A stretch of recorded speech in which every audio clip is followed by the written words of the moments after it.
a Julian Assange, fundador de Wikileaks, para el cierre virtual de esta Conferencia Internacional de Software Libre en su 7ª edición.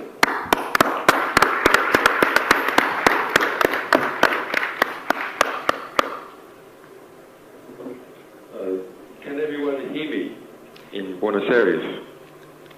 Yes, of course. Let me introduce you. Are the translators ready? Okay, we'll try and do this. So this is the first time that I have spoken to people outside the embassy since my internet was cut off. It's a bit unusual for me to be trying to do a talk by telephone, but I like a challenge, so we're going to try and do it. Normal para mí hablar por teléfono así, pero vamos a intentar hacerlo mejor. So first of all, thank you to the Computers Workers Union who've put this event together and organized it. I see that quite a lot of universities are involved in Argentina, and there's some interesting people here. It's quite nice to see actually such support for the free software movement and for ideals that I have fought for a long time by the government of Argentina and other institutions within Argentina. Please, Julian, give us just a minute to explain to the public here what is happening exactly. Could you give us a minute? Okay, well, thanks. First of all, let me just introduce myself. Okay. Go ahead. My name is Julian Assange. I'm the editor and founder and publisher of Wikileaks. I have a technical training. I taught myself to program when I was 13 and became a computer hacker or explorer of the world when I was quite young from Australia. And then developed a lot of free software in different projects and became a system administrator and started my own internet service in Australia and writing cryptography programs to protect people and their privacy from spying, and wrote some books about that type of thing, and studied the National Security Agency, and eventually I studied theoretical physics and decided that actually I wanted to try and bring about more education and justice in the world, and that the easiest way for the Democratic primary election between Hillary Clinton and Bernie Sanders principally had been rigged in favor of Hillary Clinton by the committee that runs the US Democratic Party in many different ways, including pushing out fake stories that Bernie Sanders supporters were trying to organize violence, making sure that more of the money went to Hillary Clinton, and so on. When we released those 20,000 emails, we did it in a way which we've become famous for, which is to make a special customized search engine to search them. It's actually quite hard to make a search engine to display and search through email because there's so many broken mail standards and mail programs. So it's quite a lot of work. And it encouraged all the people in the United States and some outside the United States who were interested in the election to sort through them. So this punched a hole in the media censorship that exists in the United States, where 4 of the 5 top TV networks and about 8 of the 9 major publications in the United States are biased in favor of Hillary Clinton. So in response, there was many attacks, and the US DC establishment, which believes that Hillary Clinton will be the winner of the election, tried to find different ways to distract from our publication.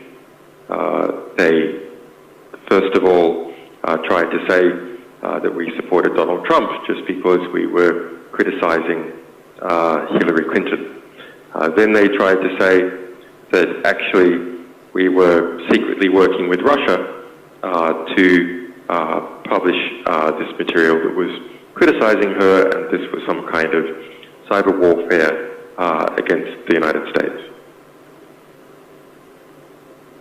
But I have learned from a lot of experience that the best way to deal with these attacks is that you never flinch, you never blink, you just keep on publishing, because every day that you publish is a day that you have the initiative in the conflict.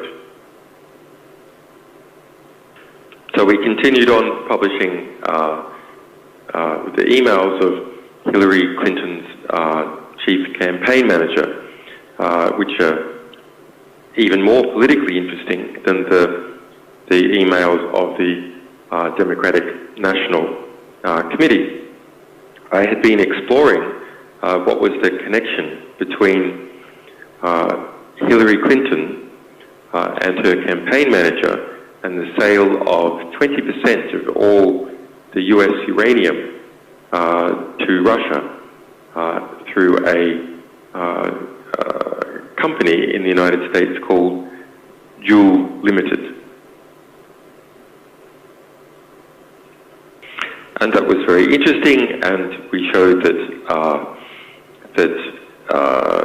Clinton's campaign manager had been lying about his investments in this nuclear energy company, and he was very closely connected with a big Canadian mining magnate, and that he had 75,000 shares in his company, and then he moved it into another company secretly controlled by his daughter, and so on. But much more important was that in the investigation, we managed to get hold of more than 50,000 emails related to Hillary Clinton's chief campaign manager, John Podesta.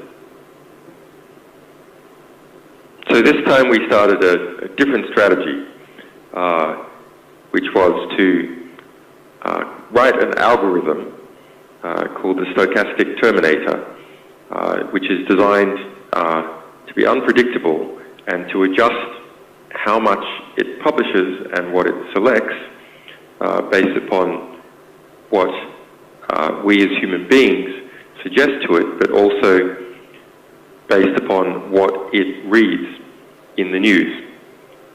And so it selects the emails to be published and publishes them each day, and we started doing that on the 7th of October.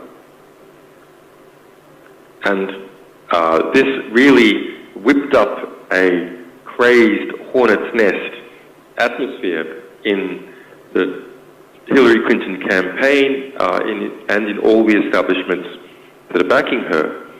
Now, we always had the analysis that Hillary Clinton will win for sure. We've had that analysis from more than 12 months ago.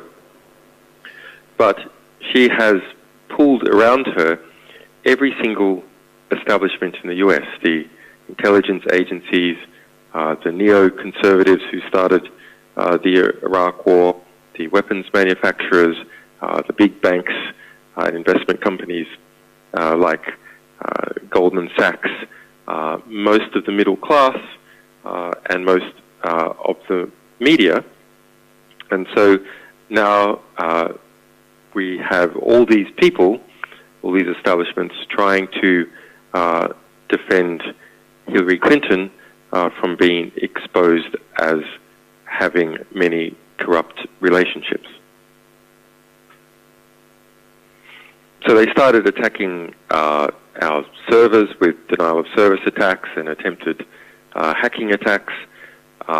There was and there is a amazing ongoing campaign where fake documents were put in the UN and in the British courts to accuse me of being both a Russian spy and a pedophile and a molester of children.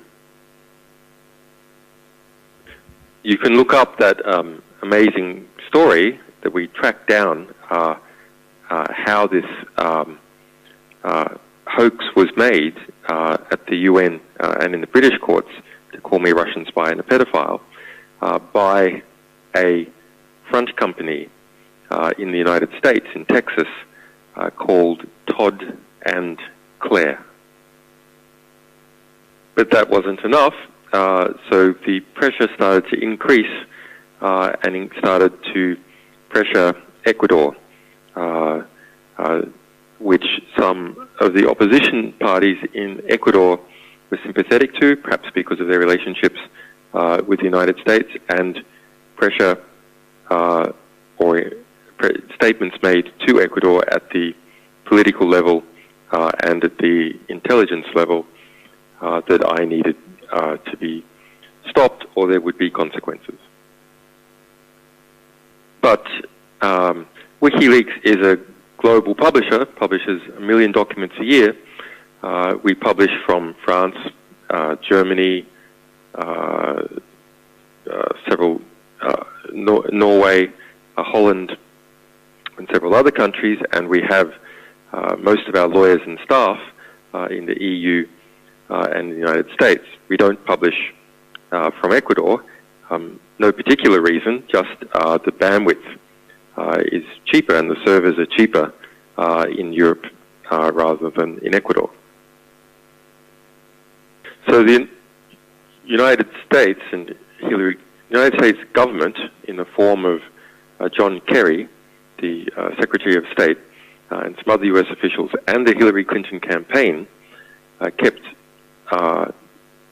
putting forth propaganda to say that our publications revealing various forms of corruption and scandal within Hillary Clinton's network was in fact interference in the United States electoral process.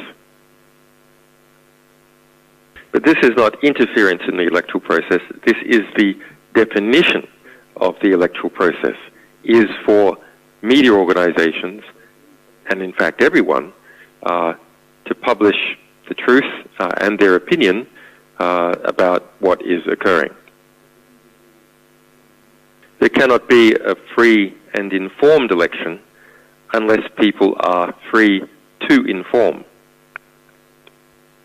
So you basically have the Obama administration taking control of parts of the government and using the government to try and shut down critical, true information being revealed and analyzed by Wikileaks, being read by the American population. So now let's look at it from Ecuador's point of view. While I disagree that they didn't give me any notice about what was occurring, I did not like how it was done. I am very sympathetic as to the concern that the Ecuadorian state had. Ecuador, like most states that are not empires, has a policy of non-intervention in the interior processes, including elections, of other states. Now, it makes perfect strategic sense why small states should have such a policy, because if they do not have such a policy, larger states can use that as the excuse to intervene in their affairs or their elections. So here we have a dilemma. On the one hand, Wikileaks is a publisher that doesn't publish from Ecuador, and it is a publisher. Its duty and its obligation is to publish everything that is true that it can get its hands on about a very important election that is occurring right now in the United States. On the other hand, the big TV networks in the United States, with the exception of Fox, are controlled by Clinton supporters, and the US intelligence establishment, which is also aligned to Clinton, pushing statements before the public that WikiLeaks publishing about the US election is interference in the US election, which is false, but nonetheless it is a claim that has been made very loudly in the US. And this claim, although false, could be used to legitimize the United States interfering in Ecuador's election next year. Now, of course, we actually publish from Germany, France, Holland, Norway, and so on. The United States has, as far as we're aware, not tried to apply significant country pressure to those countries. But I am a symbol as the ideological leader of WikiLeaks, and that symbol is being protected as a political refugee by the state of Ecuador. So they think they can go after the symbol, and they think they can bully or try to bully Ecuador because it is a state in Latin America that's not the size of Brazil. So we end up with a strategic position by Ecuador that the internet, the embassy, is shut off until the end of the election, so that Ecuador's policy of non-intervention can't be misinterpreted by actors in the United States and even domestically in Ecuador. Of course, I don't agree with it, but I understand it. And Ecuador has been strong in many other ways, giving the asylum in the first place, and also continuing to resist quite strong pressure from the United Kingdom, the United States, and Sweden to cast me out into the streets to be arrested. And if I just compare, so as I said, what the government's position is, about half the opposition parties that will be going into the Ecuadorian election next year in February say that they also will protect my asylum, but about another half don't, and say, as a campaign commitment, they will hand me over to be arrested, despite the United Nations in February this year making a formal finding that I am legally correct and I am being illegally detained by the United Kingdom. But WikiLeaks is you could ask what type of dog is a different company or organization, and WikiLeaks is one of these fighting dogs that has a lot of energy and runs around fighting all the time. It is built to fight. It loves nothing more than to fight. And so when my internet was cut off, of course we had long ago made strategic contingency plans for exactly the situation. Despite bombs raining down on us from statements by high US officials, media and so on, this is exactly the sort of situation that we enjoy. And so there was not even a one-day pause. We just continued on publishing the next day, even though I was cut off from my team. Okay, so we're up to date in the story. Now, any questions? Para nuestro equipo técnico que hizo lo imposible para sacarlo. As I said, that it is long been our analysis that Hillary Clinton will win the election because she has all the establishments on her side, and we can see that in terms of polling. If someone like Donald Trump, who has a great many problems, I'm sure all of you are aware of it, but if he managed to get up near the 48-50% level of the polling, which he has on just 2 occasions across the different polls, united, then immediately those big media networks and the funders get together and smash him back down. So I don't think there's any chance of Donald Trump winning the election. That would probably be bad inside the United States. It would probably be good outside the United States. But even with the amazing material that we are publishing and will continue to publish, because even though we publish it and there's a lot of people on the internet reading it directly, most of the media organizations in the United States are very strongly aligned with Hillary Clinton for 2 reasons, really. A lot of them are owned by big businesses, which are owned by banks, which are aligned to Hillary Clinton, and the other is a class reason. Most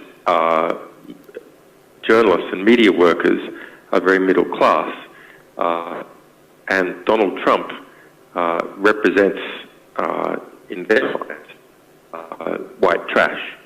And so to be doing anything that looks like it might support Donald Trump looks like you're supporting the trash, and that means to those rivals that they have within their class that they are white trash.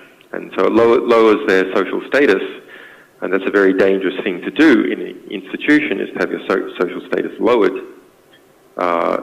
because someone else might get your job or the job that you want to have with the institution. So there's a lot of conformity and a lot of fear about criticizing Hillary Clinton in any way at all, so it reduces the impact of even very significant material that is released. But what is the impact for Latin America? Well, I think it's extremely positive because I think that this is the first time in US electoral history that we can see the power structure going into the new presidency. So the various alliances and forces and influences of Hillary Clinton and her team, we are exposing day by day. And so that's going to shift understanding of the phenomenon that then everyone has to deal with inside the United States and out. It becomes more predictable, and also the worst excesses of it are easier to contain. As a security expert or former security expert, and someone who's had to continue to understand that in order to protect Wikileaks and our sources, I think electronic voting is completely crazy. The electronic aspect of it, even if there is cryptography, maybe especially if there's cryptography, makes it so complex that individual peoples and communities can't assess whether it is doing what it says that it's doing. And so it becomes easy to manipulate. Now, even if there are rules to have sophisticated auditors, external auditors auditing what has been done with random checks and so on, we all know the reality that once those rules are set up for auditors, gradually they are, the funders or the auditors get lazy, and they gradually start to disappear, and those people who want to manipulate the system understand the abilities and limitations of the auditors more and more as time goes by. So I think electronic voting is completely crazy for national elections. perhaps for some other things it might be all right, but national elections, where there's real power involved, I think this is mad. On the second part of that question about overseas processing data in the United States and elsewhere, obviously information, if it's in US jurisdiction, is accessible to US authorities. However, that said, it might even be more accessible if it's not in US jurisdiction, because they hack it and steal it anyway. So this issue of the breakdown in areas of jurisdiction or areas of sovereignty is a much broader issue, which is causing a disappearing of effective borders, a blending in or a merging in of different states with each other. There's a lot of benefit to that, but on the other hand, it seems quite likely that the largest, most powerful electronic states, like the United States, maybe like China in a few years, will be able to hold and gather together critically important functions of other countries, and then we'll be able to squeeze these functions, both in terms of obtaining data from them, but possibly more importantly, in terms of demanding fees in court cases, or simply cutting off access.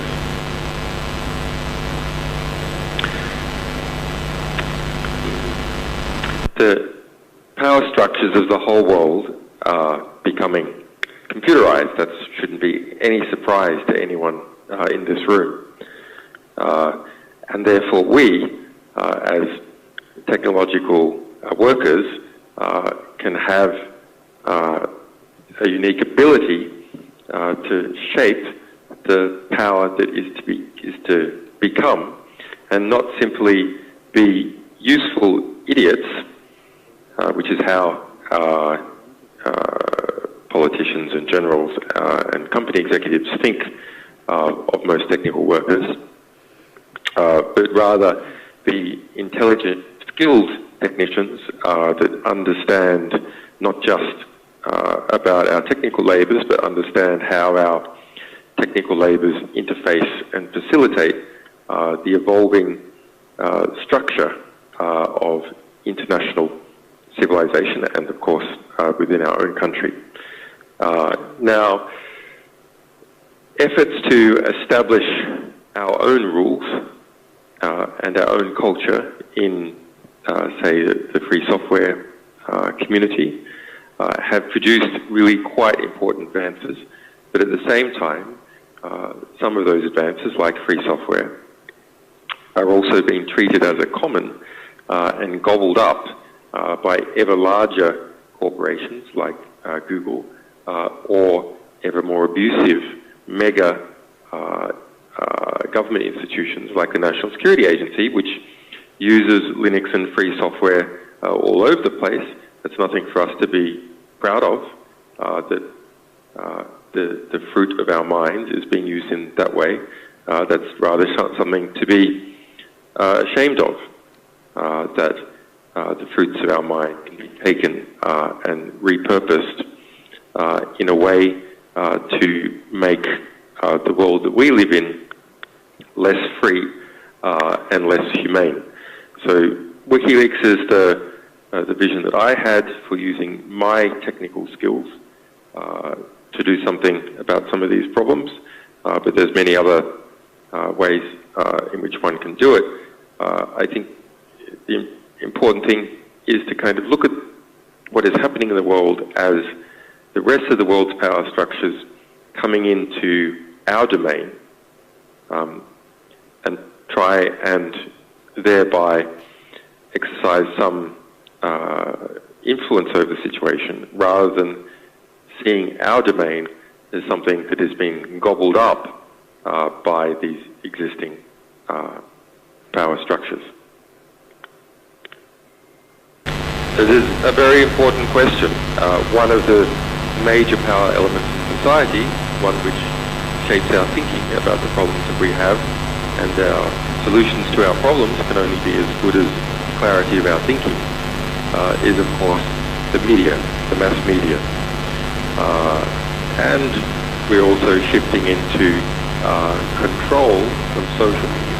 So why social media and easy internet publishing has broken through a lot of the censorship on behalf of various establishments that the mainstream media has been performing. At the same time, there is consolidation in the owners of social media that is leading to various forms of censorship.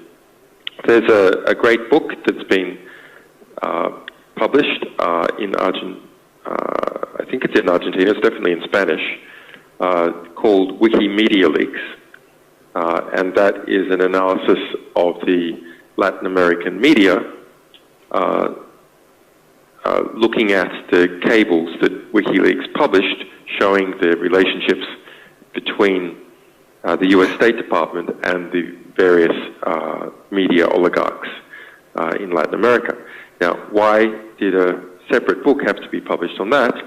Well, because obviously the Clarion Group was not reporting about the Clarion Group, and there also exists a type of truce between the different media owners and even amongst journalists to not report critical information about these groups or individuals that you would think would be rivals, but they're too scared to get into a media war with each other, so they tend to censor news that is critical of the media.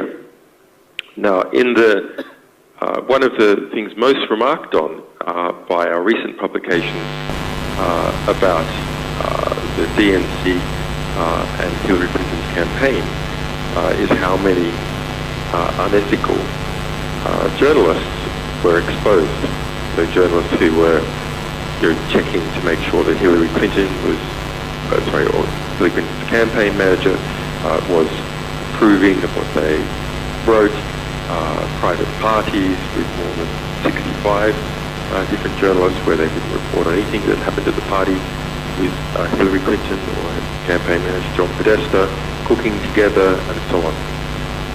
But you're right, the full archives of the New York Times or the Clarion Group or CNN would make a very big difference to people's opinion and help to understand those power networks. We did it for Sony Corporation. Sony Corporation, while it's not a news corporation, is a media corporation.